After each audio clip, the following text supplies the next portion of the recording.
Friends, welcome back to my YouTube channel M K med education and मैं doctor Mahendra Chaudhary. Today start biochemist important topic heteropolysaccharide. अब heteropolysaccharide क्या होता है? हेट्रोपॉलीसेकेराइड क्या होता है, कितने प्रकार का होता है, टाइप्स, इनके बारे में पढ़ेंगे। तो जो पॉलीसेकेराइड होते हैं, पॉलीसेकेराइड ये मोर देन 10 मोनोसेकेराइड यूनिट से मिलकर बने होते हैं। ठीक है, अब अगर ये यूनिट क्या है, मोनोसेकेराइड यूनिट क्या है, सेम है या डिफरेंट भी तो हो सकती है। मोनोसेकेराइड यूनिट डिफरेंट भी हो सकती है। तो सेम है तो उसको हम क्या कहेंगे, डिफरेंट है तो हम उसको क्या कहेंगे। अगर सेम है तो हम बोलेंगे होमोपॉलीसेकेराइड, होमोपॉलीसेकेराइड। अगर डिफरेंट है तो उनको बोलेंगे हेट्रोपॉलीसेकेराइड, हेट्रोपॉलीसेकेराइड।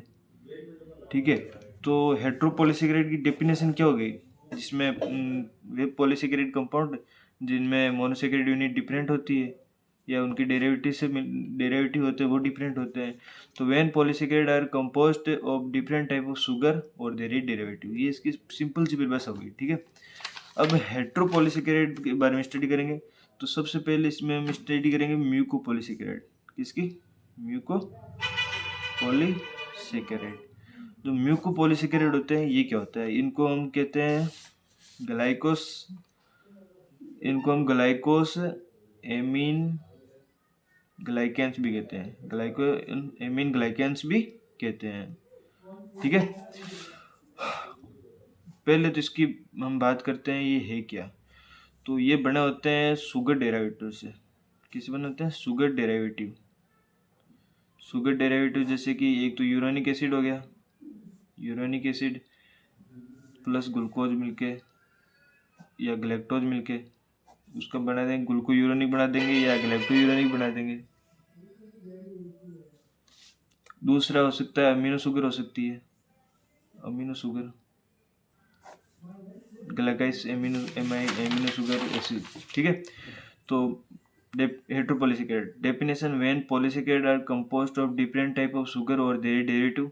म्यूकोपॉलीसेकेराइड के बारे में पढ़ेंगे, इनको हम ग्लाइकोस एमिनो ग्लाइकेंस भी कहते हैं या शॉर्ट में जीएजी भी कहते हैं। Made of repeating unit of sugar derivative. Sugar derivative मतलब क्या होता है, जैसे कि यूरानिक एसिड या अमीनो शुगर हो गया। यूरानिक एसिड प्लस दो प्रकार के अपने सिलेबस में, एक तो डी ग्लूको यूरानिक एसिड, दूसरा एल आइडो यूरानिक एसिड। दोनों सेम है, बस कॉन्फ़िगरेशन में डिफरेंट होता है। और अमीनो शुगर दो आएगी, हम जो कंपाउंड इसके एग्जांपल म्यूकोपॉलीसेकेराइड एग्जांपल पढ़ेंगे उनमें दो तरह की अमीनो शुगर मिलेगी, एक तो ग्लूकोस एमीन मिलेगी, एक ग्लैक्टोस एमीन मिलेगी। ठीक है, अब शुगर के अलावा जो म्यूकोपॉलीसेकेराइड है इनमें कुछ डिफरेंट ग्रुप्स हो सकते हैं, जैसे कि CW माइनस हो गया, SO4-2 हो गया या कार्बोक्सिलिक ग्रुप हो गया। ये ग्रुप भी हो सकते हैं। अब इन ग्रुप के कारण जो होता है, जो म्यूकोपॉलीसेकेराइड होते हैं वो नेगेटिवली चार्ज होते हैं, जिस कारण वो वाटर को अट्रैक्ट करते हैं। किसको अट्रैक्ट करते हैं? वाटर को अट्रैक्ट करते हैं। और ये विस्कस सॉल्यूशन में मतलब ऐसे करके विस्कस सॉल्यूशन बनाते हैं। विस्कस सॉल्यूशन जैसे कि विट्रस हो गया जो आंखों में पाया जाता है, हाइलुरोनिक एसिड हो गया जो ओम की चारों तरफ पाया जाता है। ठीक है, फिर आते हैं हम इसके एग्जाम्पल पे। इसके इसके 5 एग्जाम्पल है। एक हाइलुरोनिक एसिड होगा, दूसरा कॉन्ड्राइटन सल्फेट हो गया, तीसरा हेपेरिन हो गया, चौथा डर्मेटन सल्फेट हो गया, पांचवा क्रिएटिन सल्फेट हो गया। ठीक है, म्यूकोपॉलीसेकेराइड और प्रोटीन मिलकर हम बनाते हैं म्यूकोप्रोटीन। क्या बनाते हैं? म्यूकोपॉलीसेकेराइड प्लस प्रोटीन मिलकर बनाते हैं म्यूकोप्रोटीन या प्रोटियोग्लाइकेन या प्रोटियोग्लाइकेन। एक टर्म होता है ग्लाइकोप्रोटीन। क्या होती है? ग्लाइकोप्रोटीन। इसमें प्रोटीन ज़्यादा होती है और प्रोटियोग्लाइकेन में ग्लाइकोज ज़्यादा होता है। Okay, done. तो दोस्तों वापस शुरू करा। म्यूकोपॉलीसेकेराइड की जगह एग्जाम्पल है बैंक के बारे में डिटेल सुपरचा। म्यूकोपॉलीसेकेराइड का कितना एग्जाम्पल है? 4-5 एग्जाम्पल है। एक है हाइलुरोनिक एसिड, दूसरा है हिपेरिन। हिपेरिन आपको पता है कि हम एंटी ब्लड कोगुलेंट के रूप में यूज करते हैं, नीट की प्रिपरेशन के दौरान आपने पढ़ा होगा। 3 है कॉन्ड्राइटन सल्फेट। आपने नीट की प्रिपरेशन के दौरान ये भी पढ़ा होगा कि जो बोन्स होती है उनके अंदर कॉन्ड्राइटन लवण पाया जाता है, वही ये होता है कॉन्ड्राइटन सल्फेट। अब है ये डर्मेटन सल्फेट। और चौथा है क्रिएटिन सल्फेट। ओके, तो अब इनके बारे में हम डिटेल से स्टडी करते हैं। तो इनकी स्टडी में हम 3 पॉइंट का ध्यान रखेंगे। एक तो ये कहाँ प्रेजेंट होते हैं, कहाँ प्रेजेंट होते हैं, दूसरा इनका फंक्शन क्या है, तीसरा इनका कंपोजिशन क्या है।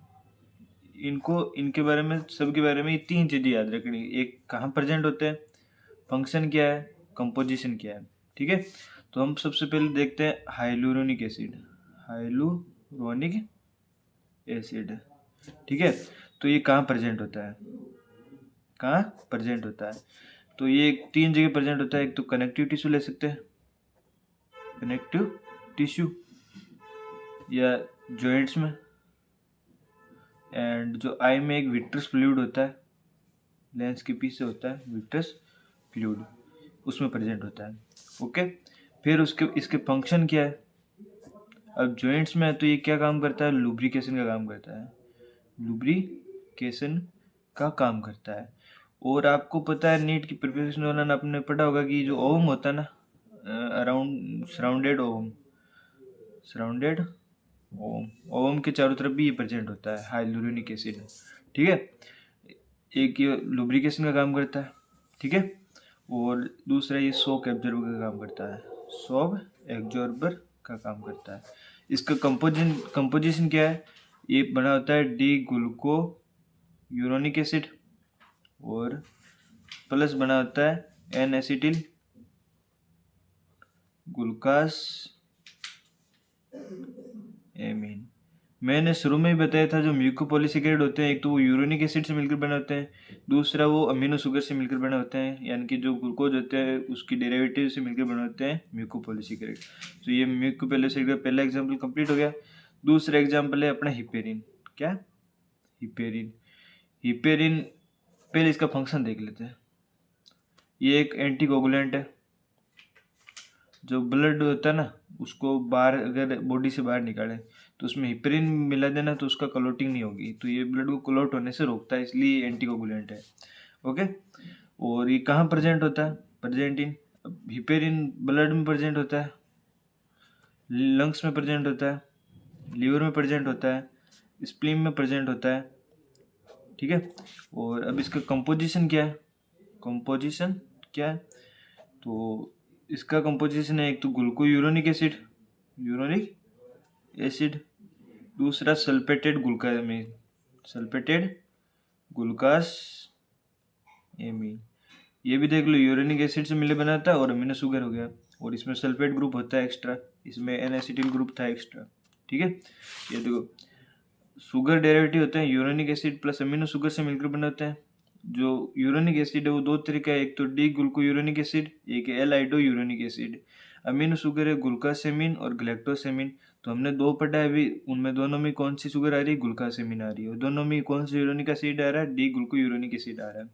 ओके, और एक के अंदर एक्स्ट्रा एसिटिलेटेड ग्रुप है और दूसरे में सल्फेट ग्रुप है। हिपेरिन में एक्स्ट्रा क्या है, सल्फेट ग्रुप है, और हाइलोरोनिक एसिड में क्या है, एसिटिलेट एमिनो शुगर है।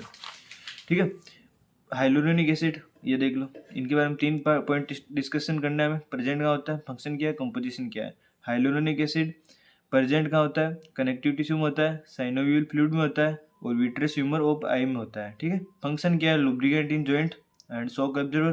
कंपोजिशन क्या है, D glucuronic acid plus N acetyl glucosamine. Heparin कहाँ प्रेजेंट होता है, ब्लड में प्रेजेंट होता है, लंग्स में प्रेजेंट होता है, लीवर में प्रेजेंट होता है, स्प्लीन में प्रेजेंट होता है, किडनी में प्रेजेंट होता है।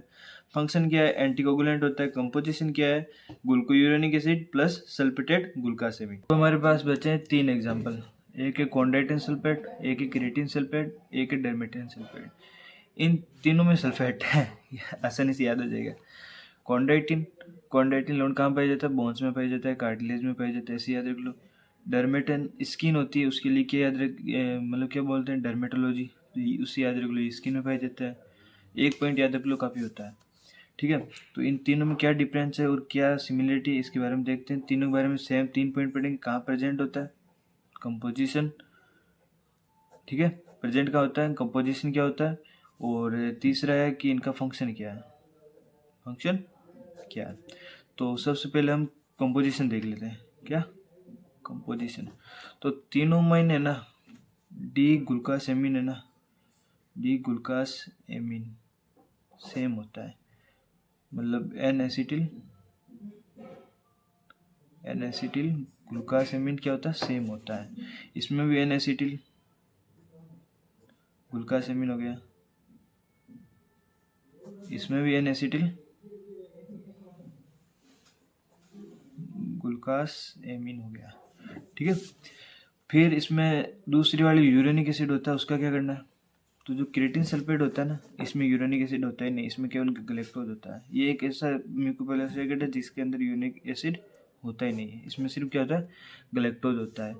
और इसमें होता है डी ग्लूकोयूरेनिक एसिड, ग्लूकोयूरोनिक एसिड, और इसमें होता है एल आइडो यूरोनिक एसिड होता है। अभी तक आपने ये एक पढ़ा है जिसमें एल वर्ड आया है, बाकी में डी ग्लूकोयूरेनिक एसिड आया, तो इससे हम ऐसे टिपा ठोक सकते हैं। और बाकी सारों में ना ये एन एसिटिल ग्लूकासेमिन था, जैसे कि हमने हिपेरिन पढ़ा, उसमें भी एन एसिटिल ग्लूकासेमिन था अमीनो शुगर में, और उसमें सल्फर ग्रुप था। और हमने हाइलुरोनिक एसिड पढ़ा, उसमें भी एन एसिटिल ग्लूकासेमिन था, सब में ये कॉमन था। और ये सब में ग्लूकोयूरेनिक एसिड, डर्मेटन सल्फेट में एल आइडो यूरेनिक एसिड है। कंपोजिशन हो गया। अब ये प्रेजेंट का होता है, प्रेजेंट कहाँ होता है। अब कॉन्ड्राइटिन लोन कहाँ होता है, बोन में होता है, ठीक है, कार्टिलेज में होता है, कार्टिलेज में होता है, और टेंडन्स में होता है, टेंडन्स में होता है, कॉर्निया में है, ठीक है। और ब्लड वेसल्स होता है, ब्लड वेसल्स भी मतलब ब्लड वेसल्स के वाल्व में होता है, वहाँ वाल्व होता है उनमें, ठीक है। डर्मेटन सल्फेट है एक, तो इसके नाम से स्किन आ गया एक तो, ठीक है। दूसरा इसमें बीवी ब्लड वेसल के वाल्व होता है, उनमें भी पाया जाता है। और सबसे मेन इंपॉर्टेंट पॉइंट है ये हर्ट वाल्व, हर्ट होता है ना, हर्ट्स के अंदर है ना ट्राइकेस्पिड बाइकेस्पिड वाल्व, उनमें भी पाया जाता है हर्ट वाल्व, वहाँ पर भी पाया जाता है। और बीच वाला कहाँ पाया जाता है, बीच वाला जैसे कि कार्टिलेज होगी, कार्टिलेज होगी, कनेक्टिव टिश्यू हो गया, ठीक है, और कॉर्निया होता है, यहाँ पाया जाता है। तो एक तो इसका स्किन याद रख लो, इसका कार्टिलेज याद रख दो, इसका बोन और कार्टिलेज याद रख दो, काफ़ी है, ठीक है। अब इनका फंक्शन क्या है, फंक्शन, तो जो ये साइड वाले दोनों है ना, इन दोनों का फंक्शन है शेप एंड स्ट्रक्चर को मेंटेन करना टिश्यू के अंदर, maintain shape and structure in tissue, maintain shape and structure in tissue. और जो बीच वाला है ना, ये कॉर्निया के अंदर है ना, किसके अंदर, कॉर्निया को ट्रांसपेरेंट पारदर्शी बनाए रखता है, ठीक है। कॉन्ड्राइटिन सल्फेट, क्रिएटिन सल्फेट और डर्मेटिन सल्फेट। कंपोजिशन की बात करता हूँ तो इसमें भी एन एसिटिल ग्लूकासेमिन होता है, इसमें भी एन एसिटिल ग्लूकासेमिन होता है, इसमें भी एन एसिटिल ग्लूकासेमिन होता है। इसमें डी ग्लूकोयूरोनिक एसिड होता है, इसमें ग्लैक्टोज होता है, और इसमें एल आइडो यूरेनिक एसिड होता है। क्रिएटिन सल्फेट एक प्रकार का ओनली वन टाइप का म्यूकोपॉलीसेकेराइड है जिसके अंदर यूरोनिक एसिड प्रेजेंट नहीं होता है, do not contain uronic acid. और डर्मेटिन सल्फेट ये एल आइडो यूरोनिक एसिड होता है इसमें, ओके। कंपोजिशन हो गया। फिर प्रेजेंट कहाँ होते हैं, तो देखो ये कॉन्ड्राइटिन सल्फेट का है, ये क्रिएटिन सल्फेट का है, और ये डर्मेटिन सल्फेट का है। जो कॉन्ड्राइटिन सल्फेट होता है वो कहाँ प्रेजेंट होता है, बोन, कार्टिलेज, टेंडम, कॉर्निया और ब्लड वेसल्स के वाल में प्रेजेंट होता है। और जो डर्मेटिन सल्फेट होता है वो कहाँ प्रेजेंट होता है, ब्लड वेसल्स के वाल में हो गया, स्किन में हो गया, हार्ट वाल में हो गया, एटीसी, ठीक है। तो ये भी देखो present in bone, cartilage, tandem, cornea, blood vessel, वाल एंड हार्ट में प्रेजेंट होता है। डर्मेटिन सल्फेट प्रेजेंट होता है स्किन, ब्लड वेसल, वाल एंड हार्ट वाल। क्रिएटिन सल्फेट प्रेजेंट होता है कार्टिलेज हो गया, कॉर्निया हो गया, कनेक्टिव टिश्यू हो गया। क्रिएटिन सल्फेट का काम है मतलब जो फंक्शन है वो क्या है, कॉर्निया को ट्रांसपेरेंट रखना, मतलब कॉर्निया को पारदर्शी बनाए रखना, किसका काम है, क्रिएटिन सल्फेट का काम है। और कॉन्ड्राइटिन सल्फेट और डर्मेटिन सल्फेट है, इन दोनों का काम होता है जो टिश्यू होता है ना,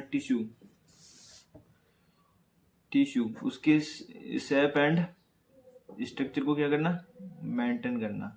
किस किस का काम है, एक तो सी एस का काम है कॉन्ड्राइटिन सल्फेट, दूसरा डी एस का काम है, और जो के एस का काम है वो क्या है, कॉर्निया को ट्रांसपेरेंट बनाए रखना। Okay bye.